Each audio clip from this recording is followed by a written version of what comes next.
G Suite Legacy Free Edition users automatically have been transitioned to a paid Google Workspace account, and Google is going to start charging small businesses for use of its tools, including Gmail. After many years of offering these free services to individuals and businesses, Google has begun charging subscription prices for some of its most popular features. Small businesses that utilize the G Suite platform are now being hit with fees they didn't see coming, with the threat of their Google integrations being suspended if they don't pay up by August 1st. Those who decide to pay, their G Suite account will be converted to a Google Workspace account, with pricing based on the features they currently use and your data migrated over. The monthly charges range from $6 to $18 per user per month, depending on the level of services chosen. Google Workspace includes all core services available in the G Suite Legacy Free Edition, such as Gmail, Calendar, Meet, Drive, and Chat. It also offers more storage, increased security, and 24/7 support, plus recent innovations such as Spaces. Spaces is a collaborative tool designed to increase the efficiency of employees working at different times and locations in remote and hybrid work environments. Qualified educational institutions, nonprofit organizations, and individuals and families that had been using the G Suite Legacy Free Edition for non-commercial purposes can apply to get free subscriptions to Google Workspace. For example, K-12 schools and higher education institutions are eligible to use Google's new Workspace for education only if they meet specific requirements.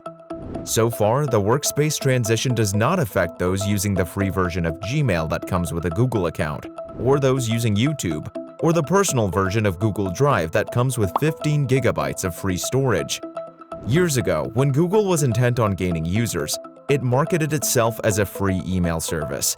Many small business owners feel Google basically broke its long-standing promise that this business tool would always be free. And this could be a look into how the tech giant could possibly charge the regular user for services like Gmail. Gmail is certainly a potential revenue source of great depth. If just 10% of Gmail users coughed up $100 a year, that would be $15 billion. Even for a giant like Google, with a revenue of $75 billion in the first half of this year, that's a significant sum. On the other hand, it might deter people from using Gmail, hitting advertising revenues in ways not obvious to those outside the company. Google Maps could easily one day start charging a subscription fee, and lots of people would pay to keep using it.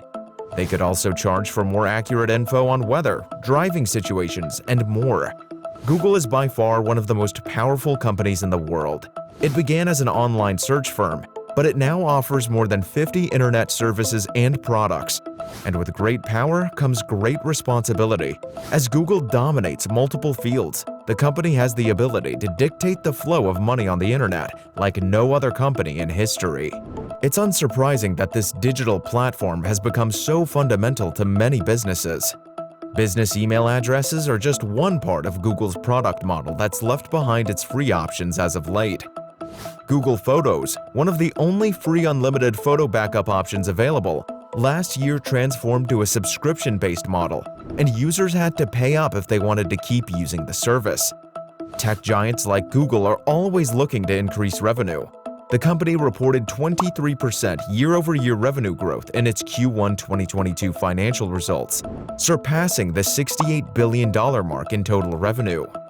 That's up substantially from the $55.3 billion reported in Q1 2021, but a marked decline from the 34% growth rate reported at the time, when consumers' informational needs were at their peak due to the pandemic. Just ahead of its quarterly earnings call, parent company Alphabet distributed a media release that cited strong growth in search and cloud as major drivers. Ruth Porat, CFO of Alphabet and Google, noted in the release that Google continues to make considered investments in CapEx, R&D, and talent to support long-term value creation for all stakeholders.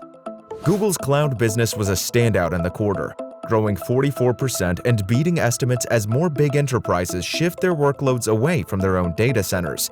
However, the cloud division is still losing money, reporting an operating loss of $931 million, compared to $974 million a year earlier. Cloud, AI, YouTube, and search were priorities this past year. In 2021, Google spent over $40 billion in R&D in the US alone. Don't forget to leave a like and subscribe for more. World of Finance TV has videos every Monday and Friday.